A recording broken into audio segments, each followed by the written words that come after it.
Welcome to Studio 12. There is a lot being said about toxins nowadays and how they can harm our health. But we sometimes aren't really sure what the word toxins really means and how it can affect us. But most importantly, how we can prevent that.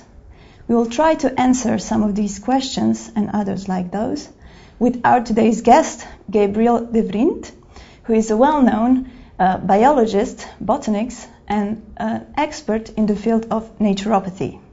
Welcome to our show. Yes, good morning. Let us start by clarifying today's topic. Could you tell us what the word toxins stands for and how the various toxins enter our body? Yes, toxins are all substances who can destroy some membranes or genetic material in the body. But we have made a fashion word for it. We talk about free radicals. So there are so many common toxins in our food, and like colorants, conservants, hormones. We are in the food, and we can see already in studies with combination of two colorants that it give already hyperkinetic children, for instance. So they are so common. So nobody is notion that they are toxins, and everybody is talking about free radicals, but it's the same word for toxins. Yes, I see. So the toxins that are really common nowadays are a fairly recent phenomena. So what would happen if we took the toxins that we can find inside a body of an average member of the Western society and we put them into someone who lived, say, 100 or maybe even only 50 years ago? Oh, they will be dead in a few days because they can't participate with this kind of toxins. So you need some enzymes to detoxify them. But if you have learned to do that, and it's a little bit by bit you can learn, you participate, it's like drinking alcohol. If you have never drunk, so you have a problem with that. So you have to make your enzymes. So we see every year we have 500 new toxins in our feed. So someone 20 years ago can participate with this kind of toxins we have every day in our average foods. It's impossible. So would you say that a great amount of responsibility lies on our governments or our society because they allow the toxic food to enter the food market and other toxins to be released into our environment? That's true. And the reason is because our toxicology is totally wrong, because they only look to one independent toxin in the food and they say only on a short time it's not a toxin. And you see that most of the toxins are only a toxin after a long period. Because you have an accumulation of them. That's the thing. And the reality is also that you have to look, if you eat a potato and there are 5 toxins in it, but you only study one toxin by one. And that's the problem. Then you have to look what's the interaction. And you will see there is a huge synergetic effect of it. So you see that a lot of them are hormone disruptors. And so that's the reason also, because for the moment they're talking about the feminization of nature, because a lot of these toxins are hormone disruptors. So what exactly happens if our body fails to eliminate, to detoxify those toxins and they start to build up in our system? Then you have a problem. And you can see that, for instance, cancer. Cancer is made by mutation. A mutation is made by free radicals, so by toxins. And so it's the red thread in every disease.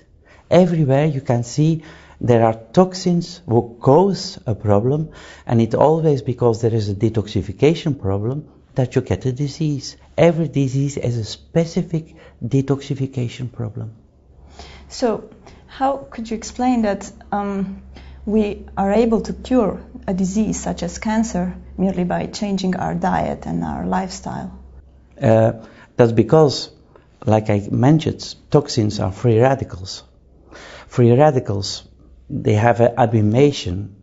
They disturb certain process, but we have also antioxidants, and so they can compete, they can detoxify these free radicals.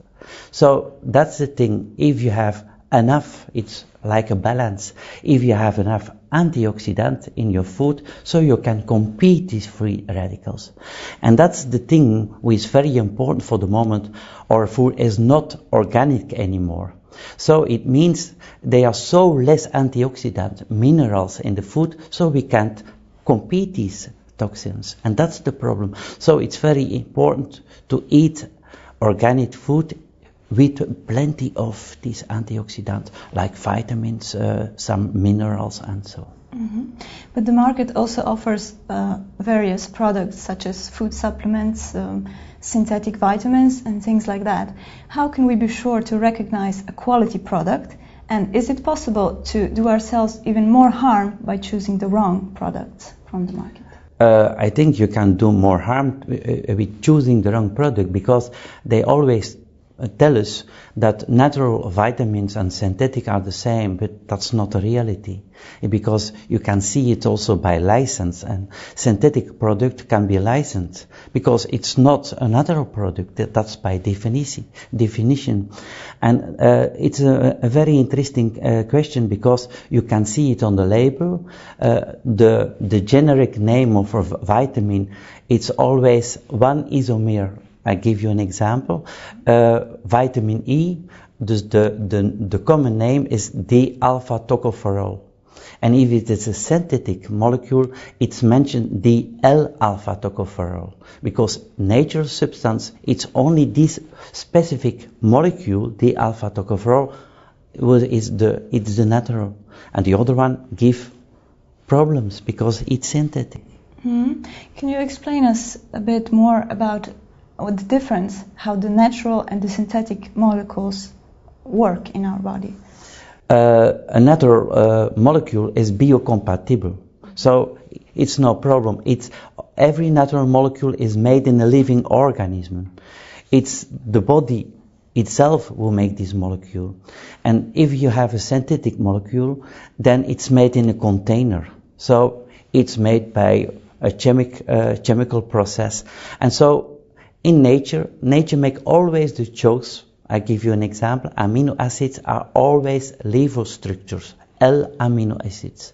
If you make it in a container, you can never make the choice. It's only in a living entity you can. And so you have 50% of this levo and 50% of this dextro. And it is this dextro amino acids who can harm, because the body can't participate with it, and it forms free radicals. Free radicals are toxins for the body. So that's the reason. So you have to be very careful and only use vitamins who are organic, natural, and not synthetic. If they say that they are bioidentic, it's not true. Yes.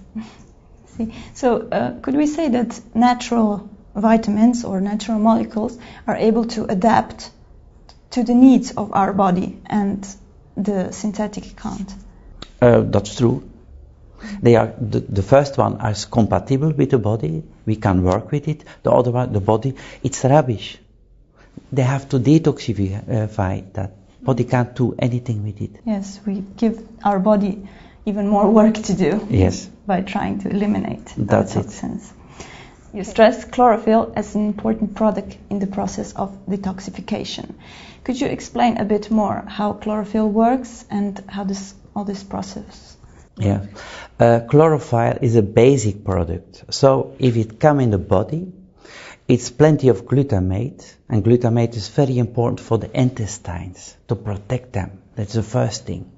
The second point is that the chlorophyll, when it's absorbed, it's only one step to make some enzymes to detoxify. For instance, there is only one step from chlorophyll to make a cytochrome molecule, and it's the most important molecule to make from the most of the toxins are liposoluble. Thus they fix in fats, like hormones, they fix in fats. And to urinate it, you have to hydrolyze them. Just they make them water soluble. And so you need an enzyme, and it's made of chlorophyll. The same chlorophyll you can make, because also to make energy you need another enzyme, cytochrome C. It's made only in one step. The body can make it also in the mitochondria, but you need 9 or 10 steps to make it. It's only one step from chlorophyll to make cytochrome C for making energy. And also, very important is its oxygenation. You need oxygen to bring it in the cell. It's by hemoglobin. It's only one step from chlorophyll to make hemoglobin. So it's so important for a lot of processes in the body, and we see that a lot of people don't eat organic or vegetables, and thus they are in a lot of vegetables. Salads, for instance, are very rich in chlorophyll, and so because of that, we have to need to use by supplementation chlorophyll to compete with this rubbish we use in the food. Mm-hmm. You mentioned that the toxins that our body cannot detoxify are building up inside our fat. So is that why the breast cancer in women is so common, or other diseases like that? That is a very, very good deduction, because if the liver can't participate with the toxin, then he storages it in fats, because they are liposoluble. So that's the reason, if the fat cells are plenty of this toxin, then you get a mutation. And that's the reason why the women get mutations and cancer of the breast, also the ovarian, because they are plenty of fats also to make estrogens. So it's typical. And in man, it's the gland with plenty of cholesterol to make the liquid for the spermatozoid. It's the prostate, and it's the most common cancer in man, because these toxins are liposoluble. That's the reason. But you studied also the way the genes work. So where did genes come in? Because some people say that these diseases are also gene-related. The genes are always involved, but, and that's the thing, they say it's the genes. No, it's the environment. Because if you give the example of cancer, it's a mutation. It means free radicals, synonym of toxins, who gets a mutation, who change the genetic material. It's not the genetic material changes its own, it's from outside. It's epigenetic. And now there is starting a new science, it's epigenetica, the epigenetics, very important, and it shows that the environment is the cause of all these diseases and not hereditary factors. It's a minor contribution. That's very interesting. Is there anything else that you would like to share with our viewers, maybe a practical advice or encouragement in these times? I think if you have to make a distinction about prevention and disease. So it means if you take food supplements, it's interesting to take chlorophyll, for instance. That's a very interesting question. And if you have a disease, are other supplementation. It's not enough only with chlorophyll. Dus you have to take multivitamins and so on. So that's an interesting.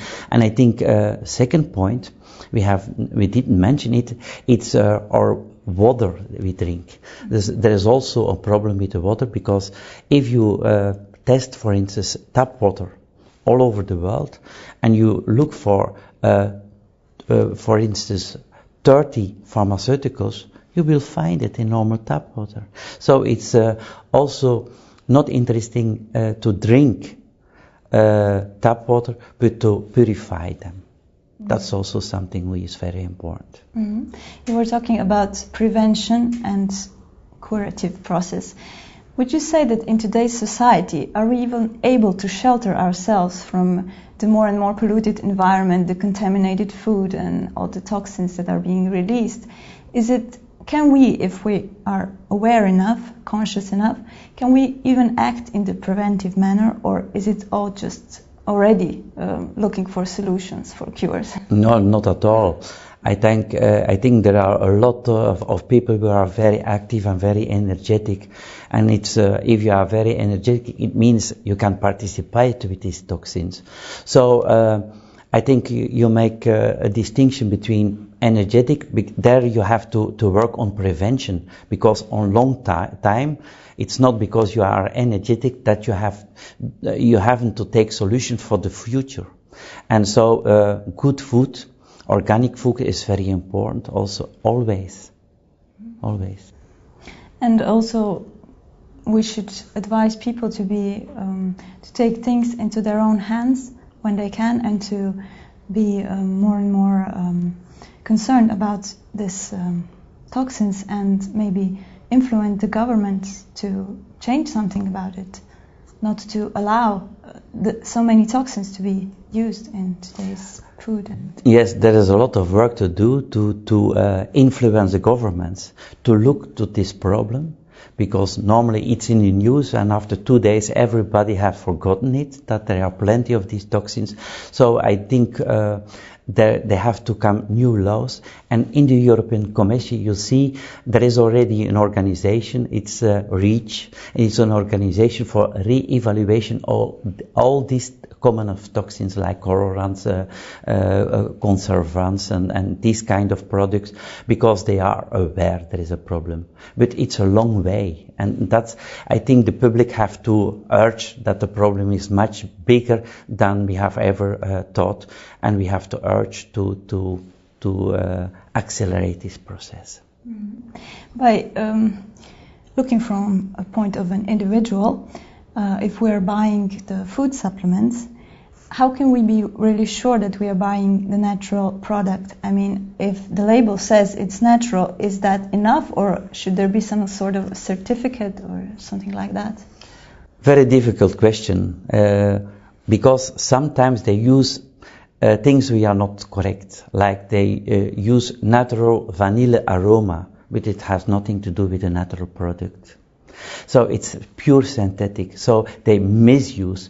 And I think that the best thing is to advise in a natural shop or a good pharmacy who is competent in these questions, and to advise, to ask advice. Thank you very much for joining us and for sharing your expertise with us. Thank you. Let us all keep in mind that our body is our temple, so beware what we let inside, or at least make sure to clean it regularly. Thank you for your attention, and goodbye. Were we too short? A lot too short?